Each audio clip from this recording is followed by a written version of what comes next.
இன்று நமக்கெல்லாம் ஒரு மகிழ்ச்சியான நாள். நம்முடைய நமான காவலர் சமூக நீதி போராளி மருத்துவர் ஐயா அவர்கள் 36 ஆண்டுகளுக்கு முன்பு பாட்டாளி மக்கள் கட்சியை தொடங்கினார். 36வது ஆண்டில் கால் வைக்கின்ற பாட்டாளி மக்கள் கட்சிக்கு நாம் அனைவரும் ஆதரவு அளித்து, குறிப்பாக அனைத்து தரப்பு மக்கள் பாட்டாளி மக்கள் கட்சிக்கு ஆதரவு அளிக்க வேண்டும் என உங்களை அன்போடு கேட்டுக் கொள்கின்றேன். நம்முடைய கட்சியின் 36வது துவக்க விழா நிகழ்ச்சி மேடவாக்கத்தில் நடந்து கொண்டிருக்கிறது. கொடியேற்றி மற்றும் மாணவர்களுக்கு நலத்திட்டங்களை வழங்குகின்ற இந்த விழாவை சிறப்பாக நடத்தி கொண்டிருக்கின்ற மாவட்ட செயலாளர் தம்பி நிர்மல்குமார் அவர்களும், மாவட்ட தலைவர் திரு பச்சையப்பன் அவர்களும், ஐநா கண்ணன் அவர்கள், கண்ணதாசன் அவர்கள், சேகர் அவர்கள், சத்திரியன் அவர்கள், குமார் அவர்கள், ஆறுமுகம் அவர்கள், விஜயகுமார் அவர்கள், பிரகாஷ் அவர்கள், KR ராம்குமார் அவர்கள், முத்துக்குமார் அவர்கள், தாண்டவன் அவர்கள், ஜெயராமன் அவர்கள், சக்திவேல் அவர்கள், நாகேந்திரன் அவர்கள், VS சிதம்பரம், சரவணன், K சங்கரபாணி, சக்திவேல், சக்கரவர்த்தி, K பாஸ்கர், பிரதீப், சுரேந்தர், ஜெயலு, விக்னேஷ், சுப்பிரமணி நாயக்கர், சுப்பிரமணி நாயக்கர் அவர்கள், ராகேஷ் அவர்கள், அருண்குமார், ரவிக்குமார், கிருஷ்ணன், ராதா நாயக்கர் அவர்கள் உள்ளிட்ட AVM குமார், டைலர் ரவி, ஜெயதீவு, பன்னீர், வேலாயுதம், புருஷோத்தமன், கோவிந்தராஜன், சுகுமார் அவர்கள் மற்றும் முன்னாள் மாவட்ட செயலாளர் மோகனசுந்தரம் அவர்கள், பகுதி செயலாளர் வேத நாராயணன் அவர்கள், சந்துரு, உதயா அவர்கள் உள்ளிட்ட மேடையில் இருக்கின்ற அனைத்து நிலை நிர்வாகிகளுக்கும், இங்கே எழுச்சியோடு கணேஷ் அவர்கள் உள்ளிட்ட இங்கே எழுச்சியோடு வரைய தந்திருக்கின்ற பெரியோர்கள், தாய்மார்கள், என் தம்பிகளுக்கும், என் தங்கைகளுக்கும், என் சகோதரிகள், அண்ணன்மார்கள், தாய்மார்கள், வியாபார பெருமக்கள், ஊடக நண்பர்கள், உங்கள் அனைவருக்கும் இந்த அன்புமணி ராமதாசன் பணிவான வணக்கங்கள்.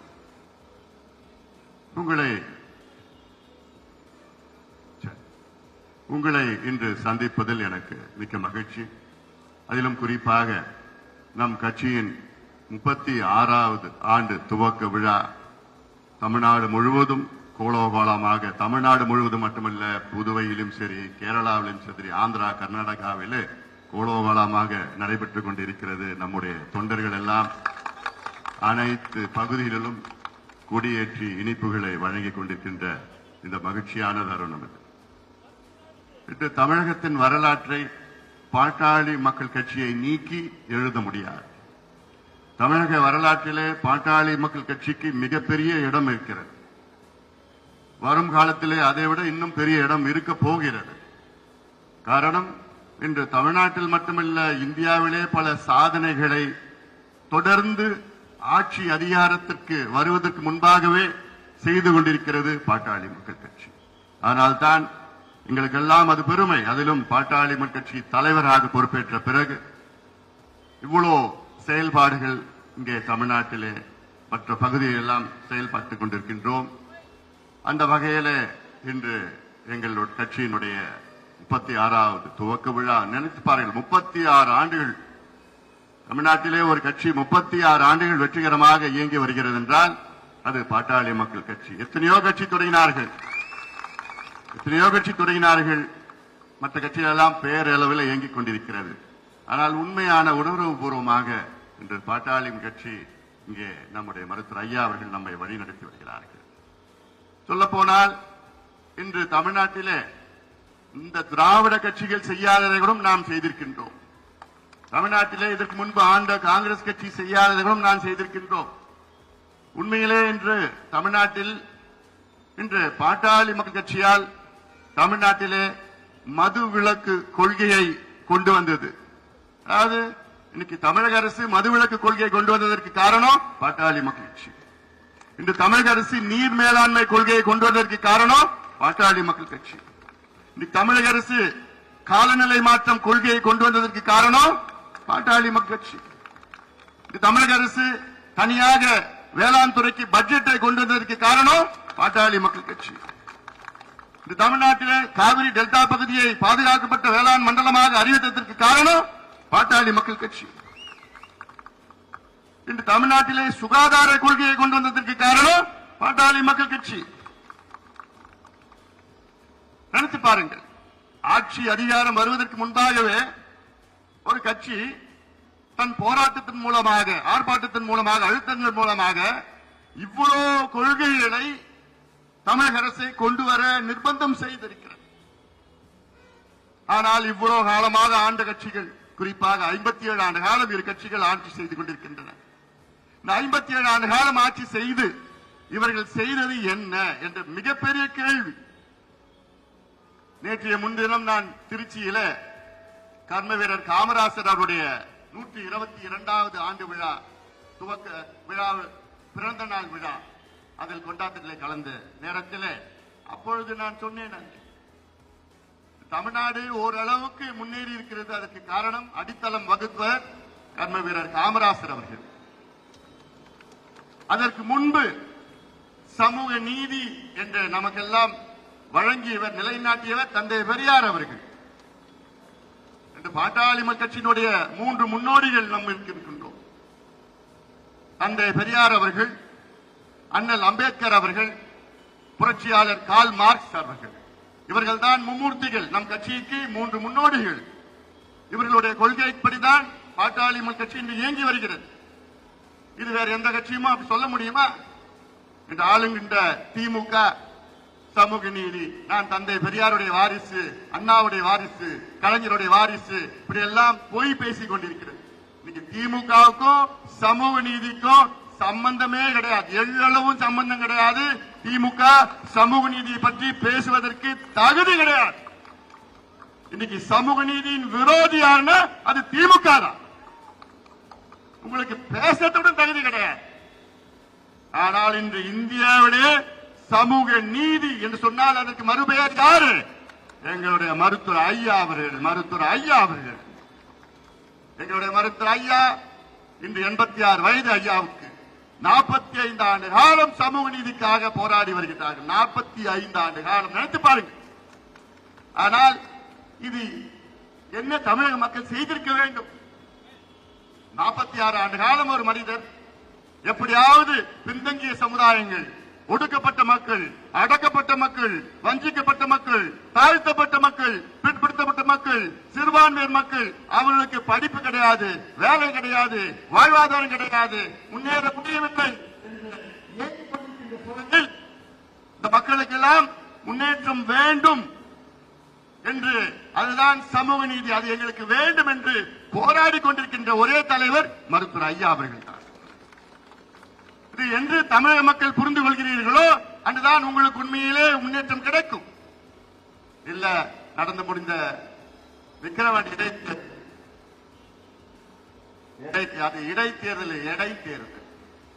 எடைக்கு பணத்தை கொடுத்தானுங்க, பொருளை கொடுத்தானுங்க, ஆட்டுக்கறி கொடுத்தானுங்க, என்னென்ன பிரியாணி குவார்டரை கொடுத்து இது திமுக வெற்றி பெற்றாங்க.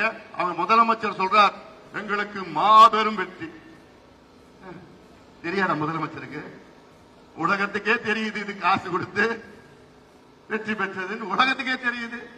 இன்னைக்கு ஏதோ ஒரு பள்ளிக்கூடத்துக்கு போ, 5வது படிக்கிற பையனை கேளு, விக்கிரவாண்டியில் என்ன நடந்ததுன்னா, ஆமாங்க திமுக காசு கொடுத்து ஜெயிச்சாங்க சொல்ல போறான். ஆனா முதலமைச்சருக்கு தெரியாதாமா? எல்லாத்துக்கும் தெரியுது. என்ன வருதுன்னா ஊடகத்துல அந்த அளவுக்கு தெரியுது. தினம் விவாதம் பண்றீங்களே, இதை பத்தி விவாதம் பண்றது, காசு எவ்வளவு கொடுத்தா நினைச்சு பாருங்க. தமிழ்நாட்டில் 34 அமைச்சர்கள் இருக்கின்றார்கள், முதலமைச்சர் உள்ளிட்ட. அந்த 34 அமைச்சர்களில் 33 அமைச்சர்கள் விக்கிரவாண்டியில 10 நாள் இருந்தாங்க. 125 சட்டமன்ற உறுப்பினர்கள் இருந்தார்கள். 30க்கும் மேற்பட்ட நாடாளுமன்ற உறுப்பினர்கள் ஆளுங்கட்சியை சார்ந்தவர்கள். அப்புறம் டிஸ்ட்ரிக்ட் சேர்மன், ஒன்றிய சேர்மன் அவன் போட்டுட்டு அவ்வளவு பேரும் வீடு வீடா, தெரு தெருவா, கிராமமா போயிட்டு தினம் பணம் புடவை, மூக்குத்தி, கம்மல், ஆட்டுக்கறி என்னென்னமோ கொடுத்தாங்க. இது கொடுத்து 250 கோடி ரூபாய் செலவு செய்து வெற்றி பெற்றார்கள். அது வெற்றியாது. ஆனால் ஒரு பைசா செலவில்லாமல் சுயமரியாதையாக 56,300 வாக்குகளை பெற்றது பாட்டாளி மக்கள் கட்சி. இதாய வெற்றி, இதாய உண்மையான வெற்றி. ஒரு பைசா 56,300 வாக்குகளை பெற்றது, சுயமரியாதையோடு பெற்றது. இதான் உண்மையான வெற்றி. இதுவே பொது தேர்தலா இருந்ததுன்னா ஜெயிச்சிருப்போம், முடிஞ்சு போச்சு. 30,000 ஓட்டுல ஜெயிச்சிருப்போம். ஆனா இடை தேர்தல் எல்லாமே அவங்க ஆளுங்கட்சியில அங்க அதிகாரிகளா இருந்தாங்க. அதிகாரிகள் யாரும் கிடையாது. சரி, என்ன செய்யணும், என்ன செய்யணும்? தமிழக மக்கள் ஒரு ஏக்கத்தில் இருக்கின்றார்கள். 57 ஆண்டு காலம் இரு கட்சிகள் ஆட்சி செய்து கொண்டிருக்கின்றார்களே, நம்ம இன்னும் இந்த நிலையில தான் இருக்கிறோமே. இன்னும் வேலை கிடைக்கலையே, இளைஞர்களுக்கு வேலை கிடைக்கலையே, இளைஞர்களுக்கு வாழ்வாதாரம் கிடைக்கலையே, விவசாயிகளுக்கு முன்னுக்கு வர முடியவில்லையே. எல்லா தரப்பு மக்களுக்கும் பிரச்சனை இருக்கிறது.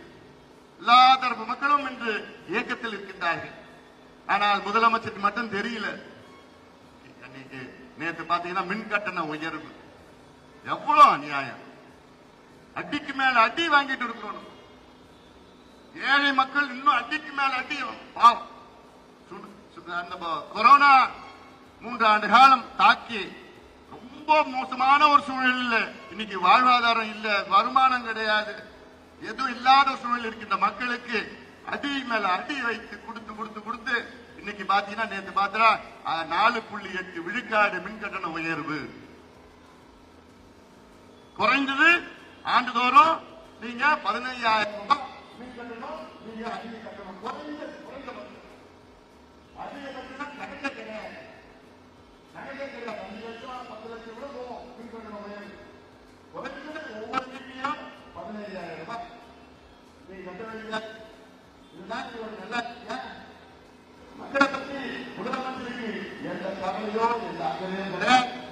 அதான் கேட்கிறீங்க தமிழக மக்கள். தமிழ்நாட்டில் அதிக கொள்கை உள்ள கொள்கை கிடையாது. எந்த மேடையில் வேணா நான் சொல்லுவேன். எது எடுத்துக்க கல்வி எடுத்துக்க தெளிவாக எங்களுக்கு சிந்தனைகள் இருக்கிறது. சுகாதாரத்தை பத்தி பேசவே தேவையில்லை. இந்தியாவுக்கே சுகாதாரத்தை கொண்டு வந்தோம். இந்தியாவுக்கே 108 ஆம்புலன்ஸ் திட்டத்தை கொண்டு வந்தோம். இந்தியாவுக்கே தேசிய கிராமப்புற சுகாதார திட்டத்தை கொண்டு வந்தோம். தமிழ்நாட்டுக்கு முடியாதா? இன்னைக்கு விவசாய சார்ந்த பிரச்சனைகளை இது பேசுவது மட்டுமல்ல, போராடி கொண்டிருக்கிற கட்சி பாட்டாளி. எந்த கட்சி கிடையாது. நீர் மேலாண்மை, இந்த 2 கட்சிக்கு நீர் மேலாண்மை பத்தி தெரியுமா? தெரியும். ஆனால் நான் தொடர்ந்து 20 ஆண்டு காலமாக வரும் காலம் எப்படி இருக்கும்? சோதனையான காலமாக இருக்கும். காலநிலை மாற்றம், பருவநிலை மாற்றம், கிளைமேட் சேஞ்ச், குளோபல் வார்மிங், இதனால் எவ்வளவு சீற்றங்கள், எவ்வளவு பிரச்சனைகள் வர இருக்கிறது, அதற்கு என்னென்ன தீர்வுகள் என்று 20 ஆண்டு காலமாக சொல்லி வருகின்றோம். தமிழக மக்கள் எங்களுக்கு ஒரு ஆட்சி அதிகாரத்தை ஒரு வாய்ப்பு கொடுத்தீர்கள் என்றால் இன்னைக்கு இவ்வளவு பாதிப்பு வந்திருக்காது. சென்னை எடுத்துக்கொள்ளுங்கள். இன்னைக்கு சென்னையில மழை அப்படின்னா உங்களுக்கு எல்லாம் பயம் வருது. மழை என்பது நமக்கு கிடைத்த வாரம், இயற்கை கொடுத்த வாரம், அதை நாம் வரவேற்க வேண்டும். ஆனால் சென்னை உள்ள மக்கள் ஐயையோ மழை பெய்யுதுரா, ஐயையோ மழை பெய்ய, அந்த அளவுக்கு உங்களை பயன்படுத்தி வச்சுட்டார். என்ன காரணம்? யாரு? ஆட்சி செய்தவர்கள், ஆட்சி செய்து கொண்டிருக்கின்றவர்கள். அந்த மழையை, வந்த மழையை பாதுகாக்க தெரியல உங்களுக்கு. அந்த வந்த மழை எங்க போகுது? உங்க வீட்டுக்கு போயிட்டு இருக்கு. வெள்ளம் வந்து ரோட்ல இருக்கு மழை. ஆனால் பாட்டாளி மக்கள் கட்சிக்கு மட்டும் 20 ஆண்டுக்கு முன்பு ஆட்சி அதிகாரத்தில் வந்திருந்ததால் இந்த பிரச்சனையே இருக்காது. சென்னை மட்டும் இல்ல, தமிழ்நாடு முழுவதும் எங்களுக்கு எவ்வளவு திட்டங்கள் வைத்திருக்கின்றோம். ஒவ்வொரு மாவட்டத்திலையும் ஒரு திட்டம் வச்சிருக்கிறோம். ஒரு திட்டம் இல்ல, அந்த மாவட்டத்தில் என்னென்ன பிரச்சனை இருக்கிறது, என்னென்ன தீர்வு இருக்கிறது, எல்லாம் நீங்கள் நினைத்து பார்க்க வேண்டும். மக்கள் நினைத்து பார்க்க வேண்டும். கடைசியில எல்லாம் பேசிட்டு அது என்னப்பா பாட்டாளி கட்சியா, அது ஜாதிப்பா. பாட்டாளி கட்சி ஜாதி கட்சியா இருந்தா எதுக்கு நாங்க 108 ஆம்புலன்ஸ் திட்டத்தை தொடங்குறோம்? எதுக்கு உலகத்தில் மிகப்பெரிய சுகாதார திட்டம், தேசிய கிராமப்புற சுகாதார திட்டம் இந்தியாவுக்கு கொடுத்தோம்? எதுக்கு பொது இடத்துல புகைப்பிடிக்க கூடாது சட்டத்தை கொண்டு வந்தோம்? எதுக்கு இந்தியாவில் குட்காவை தடை பண்ணோம்? எதுக்கு தமிழ்நாட்டில் ஒரு மீட்டர் கூட மீட்டர் கேஜா இல்லாம அத்தனையும் பிராட் கேஜாக மாத்தணும்? எவ்வளவு சொல்லிட்டு போயிட்டு இருக்கலாம். எல்லாத்துக்கும் சார்ந்த கட்சி சமூக நீதி. சமூக நீதி எங்கள் உயிர் மூச்சு. சமூக நீதி எங்களுடைய உயிர் மூச்சு. மருத்துவர் ஐயா அவர்கள் இன்னைக்கு எல்லா சமுதாயத்திற்கான தலைவர். எல்லா சமுதாயத்திற்கான தலைவர். 6 இடஒதுக்கீடுகள் ஐயா அவர்கள் கொண்டு வந்தார். இந்தியாவில் ஏதாவது ஒரு தலைவர் சொல்ல முடியுமா? ஒரு தலைவர். இன்னைக்கு இருக்கின்ற ஒரு தலைவர் இந்தியாவில், தமிழ்நாட்டில் ஒரு யாரும் கிடையாது. அப்படி பேசுறதுக்கே ஒண்ணு கிடையாது. இந்தியாவில் ஏதாவது ஒரு தலைவர் நான் ஒரு இடஒதுக்கீடு நான் கொண்டு வந்தேன், போராடி பெற்றேன் என்று யாராவது ஒருத்தர் சொல்ல முடியுமா? முடியாது. ஆனால் எங்க ஐயா இந்தியாவில் 6 இடஒதுக்கீடுகளை 2 இந்தியாவில் அளவில் 4 தமிழ்நாட்டு அளவில். நினைச்சு பாருங்க. இதுதான் உண்மையான சமூக நீதி. ஏதோ பாட்டாளி கட்சிக்கும் இவங்களுக்கும் பிரச்சனை, தாழ்த்தப்பட்ட சமுதாயத்திற்கும் வண்டிகளுக்கும் பிரச்சனை, இந்த கட்சிக்கும் அந்த கட்சிக்கும் பிரச்சனை. இதெல்லாம் வேண்டுமென்று இந்த திராவிட கட்சிகள், குறிப்பாக திமுக சண்டையை மூட்டி விட்டுடுவாங்க. சண்டையை மூட்டி 2 சமுதாயம் அடிச்சுக்கணும், அடிச்சு வழக்கு போடணும். இவங்க மேல வழக்கு, அவங்க மேல வழக்கு, 2 ஒண்ணு சேரக்கூடாது. அடிச்சுக்கிட்டு அப்புறம் என்ன? அதுல குளிர்காயத்து யாரு? திமுக. குளிர்காய திமுக. என்னப்பா சும்மா போ அடுத்த பையன் போ, பேசிட்டு இருக்கல. அதனால இதை சிந்தியுங்கள். ஏன்னா திமுகவுக்கு என்ன நிலை? தமிழ்நாட்டில் 2 பெரிய சமுதாயங்கள் இருக்கிறது. ஒன்று தாழ்த்தப்பட்ட சமுதாயம், பட்டியலின சமுதாயம். தாழ்த்தப்பட்ட சமுதாயம், அடுத்தது வன்னியர் சமுதாயம். இந்த 2 சமுதாயம் சேர்ந்தால் 40 விழுக்காடு மக்கள் தொகையை கணக்கில் அடங்கும். ஆனால் இந்த 2 சமுதாயமும் இன்னைக்கு எந்த நிலையில் இருக்கு? கஞ்சி குடிச்சிட்டு இருக்குது, குடிசையில் இருக்குது, படிப்பறிவு கிடையாது, வாழ்வாதாரம் கிடையாது, விவசாயம் பண்ணிட்டு இருக்கு. விவசாய கூலிகளாக, விவசாய முதலாளிகளா இல்ல, விவசாய கூலிகளாக இருக்கிறது. ரோடு போட்டுட்டு இருக்கிறான், கொத்தனார் வேலை பண்ணிட்டு இருக்கிறான், குவாரியில கல் உடைச்சிட்டு இருக்கிறான், பெயிண்ட் இருக்கிறான். இதெல்லாம் அது வேலை இல்லைன்னு சொல்லல, வேலை. ஆனாலும் இந்த நிலையில் தான் இந்த 2 கட்சியும் இந்த 2 சமுதாயத்தை வைத்துக் கொண்டிருக்கின்றார்கள். இருக்கா? தந்தை பெரியார் அவர்கள் சமூக நீதி போராட்டம் நடத்தினார். தந்தை பெரியாருடைய உண்மையான கனவு என்ன? தந்தை பெரியாருடைய உண்மையான கனவு தாழ்த்தப்பட்ட சமுதாயம், பிற்படுத்தப்பட்ட சமுதாயம், மிக பிற்படுத்தப்பட்ட சமுதாயங்கள் எல்லாம் ஆட்சி அதிகாரத்தில் வர வேண்டும். அதுதான் உண்மையான சமூக நீதி என்று தந்தை பெரியாருடைய கனவு. அந்த கனவை இந்த திராவிட கட்சியில் நிறைவேற்றுவாங்களா? ஒரு பொழுதும் கிடையாது. அவங்க தான் ஆட்சியில் இருக்கணும். உதாரணம் திமுக எடுத்துங்க. திமுக முதலமைச்சர் ஸ்டாலின் அவர்கள், அவரை சுத்தி 4 அமைச்சர்கள் யார் இருக்கா?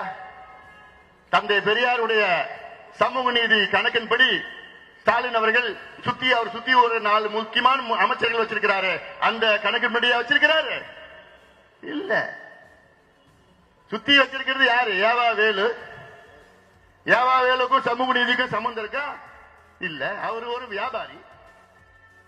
எப்படி காசு சம்பாதிக்கணும், காசு சம்பாதிச்சு எலெக்ஷன்ல எப்படி கொட்டணும்னு அவருடைய வேலை. நேரு, நேரு, நல்ல பேர் வச்சிருக்காரு நேருன்னு. செய்யறதெல்லாம் அவருக்கும் சமூக நீதி சம்பந்தம் இருக்கா? இல்ல. சேகர் பாபு, அவருக்கும் சமூக நீதி சம்பந்தம் இருக்கா? இல்ல. பொன்முடி, அவருக்கும் சமூக நீதி சம்பந்தம் இருக்கா? இல்ல. இவங்க தான் சுத்தி வச்சிருக்கிறாரு. இவங்க என்ன ஆலோசனை கொடுக்க போறாங்க முதலமைச்சருக்கு? இடஒதுக்கீடு கொடுங்க, ஜாதி வாரி கணக்கெடுப்பு நடத்துங்க, பட்டியலின சமுதாயம், தாழ்த்தப்பட்ட சமுதாயத்திற்கு 18 விழுக்காடு இன்னைக்கு இடஒதுக்கீடு இருக்கு, அதை 22 விழுக்காடாக உயர்த்துங்கன்னு யாரோ சொல்லுவாங்களா? இல்ல. நாங்க சொல்லிட்டு இருக்கிறோம். ஏதோ இன்னைக்கு நேத்து கிடையாது, 1980 இருந்து சொல்லிட்டு இருக்கிறோம். நீங்க ஆட்சி அதிகாரம் விட்டு பாருங்க, ஒரு 6 மாசம் விட்டு பாருங்களேன். தமிழ்நாட்டினுடைய தலையெழுத்தை நாங்க அப்படியே மாத்திட்டு அப்படியே வரும். அதான் உண்மையான சமூக நீதி. அதனால திமுக சமூக நீதியை எதிர்பார்க்கறதுக்கு வாய்ப்பே கிடையாது. ஜாதி வாரி கணக்கெடுப்புன்னு கேட்டுட்டு இருக்கிறோம். ஜாதிவாரி கணக்கு கேட்டுட்டு இருக்கிறோம். ஸ்டாலின் அவர்கள் சொல்றாரு, இது எங்க கடமை கிடையாது, எங்க அதிகாரம் கிடையாது. உங்களுக்கு அதிகாரம் இல்லைன்னா வேற யாருக்கு அதிகாரம் இருக்கு? இல்ல ஸ்டாலின் அவர்களே, அந்த துறையை, சமூக நீதி துறையை, சமூக சோசியல் வெல்ஃபேர் துறையை எங்க கிட்ட ஒரு மாசம் விட்டு பாருங்க. ஒரு மாதம் எங்கிட்ட விட்டு பாருங்க, இந்த துறையை விட்டு பாருங்க. நாங்க கொண்டு வரோம், அதிகாரம் எப்படி கிடைக்குதுன்னு நாங்க உங்களுக்கு சொல்லிக் கொடுக்கிறோம். உங்களுக்கு தெரியல? இந்தியாவில் எல்லா மாநிலமும் சாதிவாரி கணக்கெடுப்பு நடத்திட்டு இருக்கிறாங்க. இந்தியாவில் பீகார்ல நடத்தி முடிச்சுட்டாங்க, கணக்கெடுப்பு நடத்தி முடிச்சு அதுல பீகாருடைய உயர் நீதிமன்றம் அது ஏற்றுக்கொண்டது, இந்தியாவுடைய உச்ச நீதிமன்றமும் அது ஏற்றுக்கொண்டது. கர்நாடகாவில் நடத்தி முடிச்சுட்டாங்க, ஆந்திராவில் நடத்திட்டு இருக்கிறாங்க, தெலுங்கானால நடத்திட்டு இருக்கிறாங்க, ஒரிசாவில் நடத்திட்டு இருக்கிறாங்க, ஜார்க்கண்ட்ல நடத்திட்டு இருக்கிறாங்க. இவ்வளவு மாநிலத்தில் இந்தியாவில் நடத்திட்டு இருக்கிறாங்களா? ஆனா ஸ்டாலின் அவர்களுக்கு அதிகாரம் இல்லையா? பேசுறீங்க, யாரையா ஏமாத்துறீங்க? எங்களுக்கு அதிகாரம் இல்ல, மத்திய அரசு தான் நடத்தணும், மத்திய அரசு நடத்தணும். யாரோ எழுதி கொடுக்குறாங்க, ஒரு சட்டத்தில் படிச்சுட்டு போறாரு. என்ன அதிகாரம் இல்ல? ஒன்னொன்னுக்கும் பிஜேபி எங்களுடைய அதிகாரத்தெல்லாம் பிடுங்கி வைத்தார்கள் என்றெல்லாம் பேசுறீங்களா மேடையில? ஏன் இந்த அதிகாரம் உங்களுக்கு இருக்கிற அதிகாரம் இல்லன்னு போய் சொல்லிட்டு இருக்கீங்க? எதுக்கு சொல்லிட்டு போங்க. எனக்கு சமூக நீதி மேல நம்பிக்கை இல்ல, நான் ஜாதிவாரி கணக்கு நடத்த மாட்டேன், எனக்கு பிடிக்கலன்னு சொல்லிட்டு போங்க. அதிகாரம் இல்லைன்னு மட்டும் சொல்லாதீங்க. இந்தியன் ஸ்டாட்டிஸ்டிக்கல் ஆக்ட் 2008 படி பஞ்சாயத்து கூட ஜாதிவாரி கணக்கு நடத்தலாம். பஞ்சாயத்து கூட ஜாதிவாரி கணக்கு நடத்தலாம். நான் நினைச்சு பாருங்க, பஞ்சாயத்து நடத்தலாம், மாநிலம் நடத்தலாம், மத்திய அரசு நடத்தலாம், யார் வேணா நடத்தலாம். கணக்கெடுப்பு நாங்க கேட்கறது சென்சஸ் கேட்டோம், சர்வே கொடுங்க. சென்சஸுக்கும் சர்வேக்கு வித்தியாசம் இருக்கு. காஸ்ட் சென்சஸுக்கும் காஸ்ட் சர்வேக்கு வித்தியாசம் இருக்கு. காஸ்ட் சென்சஸ் மத்திய அரசு நடத்தணும், காஸ்ட் சர்வே மாநில அரசு நடத்தணும். காஸ்ட் சென்சஸ் நடத்தினா, மத்திய அரசு நடத்தினா அது தலையோட எண்ணிக்கை தான் கணக்கெடுப்பாங்க. ஒவ்வொரு சமுதாயம் எவ்வளவு பேர் இருக்கிறாங்கன்னு தான் கணக்கெடுப்பாங்க. காஸ்ட் சர்வே மாநில அரசு நடத்தினா ஒவ்வொரு சமுதாயம் எந்த நிலையில் இருக்கிறாங்க. ஒரு உதாரணம், மலை குறவர்கள் இருக்கிறாங்க, நம்ம நரி குறவன் சொல்றோம்ல, மலை குறவர்கள். அவங்க எத்தனை பேர் இருக்காங்க, எந்த நிலையில் இருக்கிறாங்க, படிச்சிருக்கிறாங்களா, வேலை இருக்குதா, வேலை வாய்ப்பு இருக்கு, அரசு வேலையில் இருக்கிறாங்களா, எந்த நிலையில் இருக்கிறாங்கன்னு கண்டுபிடிக்கிறது யார் நடத்தணும்? மாநில அரசு, தமிழக முதலமைச்சர் நடத்தினாதான் இவர்களுடைய நிலையே, உண்மை நிலையை கண்டறிய முடியும். கண்டறிந்து அவர்களுக்கு நலத்திட்டங்களோ இடஒதுக்கீடோ என்னென்ன சமூக நீதி பிரச்சனைகளோ அதை தீர்க்க முடியும். மீனவர்கள் இருக்கிறாங்க, மீனவர்கள் எத்தனை பேர் இருக்கிறாங்க, அவங்க என்ன நிலையில இருக்கிறாங்க, அவங்க பிள்ளைங்க படிச்சிருக்காங்களா, இல்ல மீன் தொழில இருக்கிறாங்களா, வீடு இருக்குதா, வீட்டுல கழிப்பறைகள் இருக்கிறா, போட் வச்சிருக்காங்களா, வலை வச்சிருக்காங்களா, இதெல்லாம் கணக்கெடுப்பு நடத்தது யாரு? மாநில அரசு, தமிழக அரசு நடத்தணும். அதுதான் நாங்க கேட்கிறோம். 50-60 ஆண்டுகள் தமிழ்நாட்டில் இடஒதுக்கீடு இருக்கிறது. இந்த இடஒதுக்கீட்டில் எந்தெந்த சமுதாயம் பயன்பெற்றிருக்கின்றார்கள், எந்தெந்த சமுதாயம் பயன்பெறவில்லை என்று கணக்கெடுப்பு நடத்தினாதானே அடுத்தது உங்களுக்கு இந்த மக்களுக்கு எல்லாம் தனிப்பட்ட திட்டங்களை கொடுக்க முடியும். அதானே வளர்ச்சி, அதானே சமூக நீதி. உங்களுக்கு இந்த மக்களுடைய நிலை கணக்கெடுக்கிறது கூட உங்களுக்கு மனசு வரலன்னா எதுக்கு நீ ஆட்சி நடத்துறீங்க? எதுக்கு உங்களுக்கு இந்த ஆட்சி? ஆட்சி விலகிட்டு போங்க. உங்களால முடியலன்னு சொல்லுங்க, நாங்க நடத்துறோம். எங்களால ஒரு மாதத்தில் நடத்த முடியும், ஒரு மாதத்தில் நடத்த முடியும். அது மட்டும் இல்ல, 69 விழுக்காடு இடஒதுக்கீட்டுக்கு இன்னைக்கு மிகப்பெரிய ஆபத்து வந்திருக்கிறது. உச்ச நீதிமன்றத்தில் இந்த வழக்கு இருக்கிறது. என்ன வழக்கு? 69 இந்தியாவில் எந்த மாநிலத்தில் 50 விழுக்காட்டுக்கு மேல இடஒதுக்கீடு கிடையாது. இந்த 10% இடபிள்யூஎஸ் வருவதற்கு முன்பு. ஆனால் தமிழ்நாட்டில் மட்டும் 69 விழுக்காடு இடஒதுக்கீடு இருக்கிறது. அந்த 69 விழுக்காடு இடஒதுக்கீட்டை ஜெயலலிதா அம்மையார் அவர்கள் 94, 93, 94 காலத்தில், அவங்க ஆட்சி காலத்தில் அதில் அரசியல் சாசன திருத்தத்தை கொண்டு வந்து 9வது அட்டவணையிலே பாதுகாப்பாக நம்முடைய 69 விழுக்காடு இடஒதுக்கீட்டை பாதுகாப்பாக நமக்கு ஏற்படுத்தினார் ஜெயலலிதா அம்மையார் அவர்கள். இது மிகப்பெரிய சாதனையா நான் பார்க்கிறேன். இதை பத்தி எத்தனை மக்களுக்கு தெரியுதா தெரியல, இதை பத்தி அதிமுகவுக்கு தெரியுதா தெரியல. அதன் பிறகு தொடர்ந்து நமக்கு வந்துட்டு இருக்கு. ஆனாலும் இதை எதிர்த்து உச்சநீதிமன்றத்தில் வழக்கு போட்டார்கள் 2007.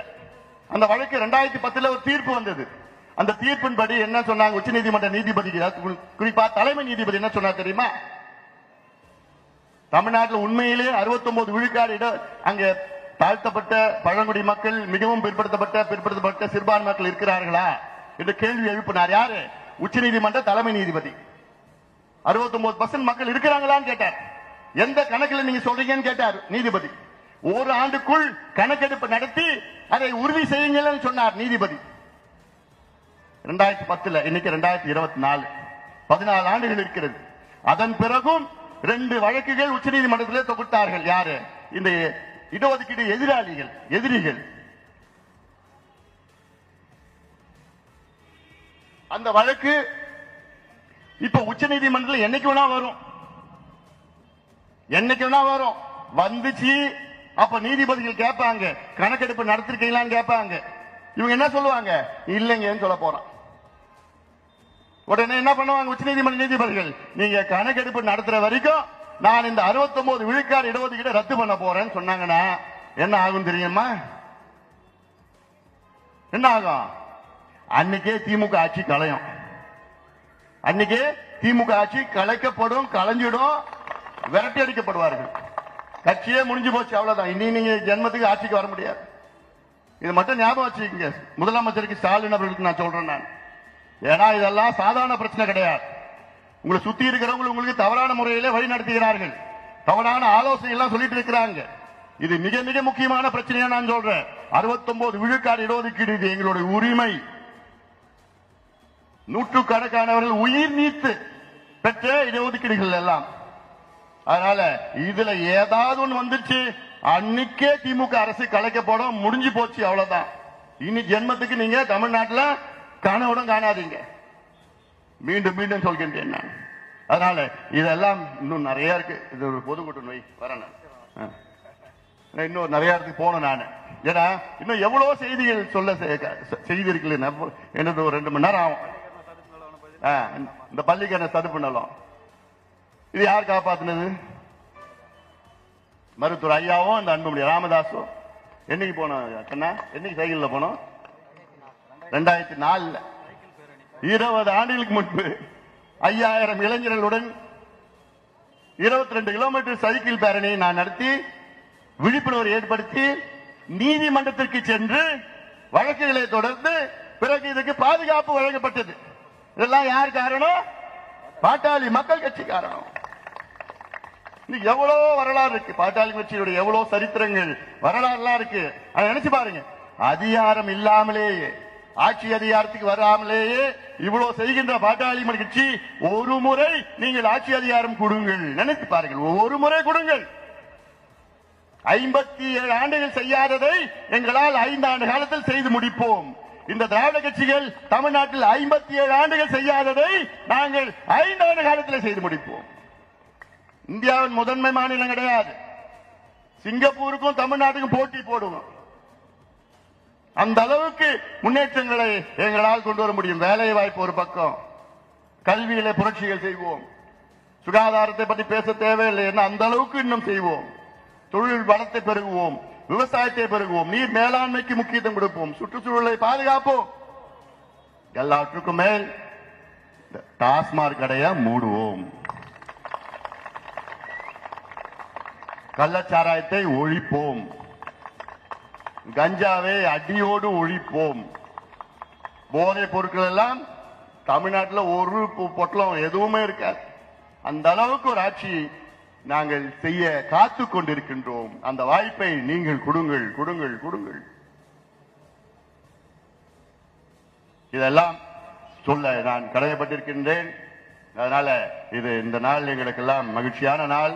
தொடர்ந்து எங்களுடைய தொண்டர்கள், நிர்வாகிகள், தொண்டர்கள், தமிழ்நாட்டில் உள்ள அனைத்து நிலை தொண்டர்களும், தமிழ்நாட்டில் மட்டுமல்ல, நம்முடைய புதுவை, ஆந்திரா, கர்நாடகா, கேரளா, துணை மாநிலத்தில் உள்ள நம்முடைய நிர்வாகிகள், தொண்டர்களுக்கும் என்னுடைய வாழ்த்துக்கள். பாட்டாளி மக்கள் கட்சி நாள் வாழ்த்துக்கள், துவக்க நாள் வாழ்த்துக்களை இந்த நேரத்தில் நான் தெரிவித்து, நம்முடைய ஐயாவுடைய கொள்கைகளை கடைபிடித்து நாம் முன்னேறுவோம்.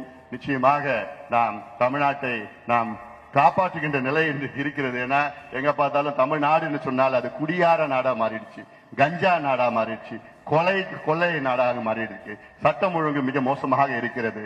அதனால இதெல்லாம் மீட்டெடுக்க வேண்டும், தமிழ்நாட்டை மீட்டெடுக்க வேண்டும். அதனால் தமிழக மக்களே எங்களுக்கு ஆதரவு கொடுங்கள் கொடுங்கள் கொடுங்கள் என்று இந்த விழாவை சிறப்பாக நடத்தி கொண்டிருக்கின்ற நிர்மல் அவர்களும் பச்சையப்பன் உள்ளிட்ட அத்துணை நிர்வாகிகளுக்கும் என்னுடைய நன்றியை தெரிவிக்கின்றேன். குமார் அவர்கள் உள்ளிட்ட அத்தனை பேருக்கும் என்னுடைய வாழ்த்துக்கள், பாராட்டுகளை தெரிவித்துக் கொள்கின்றேன். நன்றி.